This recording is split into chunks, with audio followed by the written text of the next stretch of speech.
ينفعش نشتغل سوا. ده ما انكرش ذاته اللي يقول كده. لكن اللي بينكر ذاته ما عندوش مانع ابدا يشتغل في اي فريق عمل، يعرف دوره بالظبط من فين لفين، ونكمل كلنا بعض ونعمل عمل جميل مع بعض. بسهوله يشتغل في فريق عمل وما يمتنعش عن انه يتعاون مع الناس بحجه انه يعني احنا مش متوافقين مع بعض، يرفض.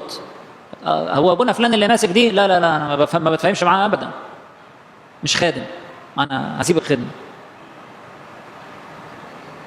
انت محتاج فعلا تسيب الخدمه وترجع تنكر ذاتك عشان تعرف تخدم، والا مش هتعرف تخدم. الشخص اللي بينكر ذاته ما يقعدش بقى يختار مين اللي يبقى معاه هنا ومين اللي يبقى معاه، ويرفض ده ويرفض ده. لما ينكر ذاته ممكن يشتغل مع الكل.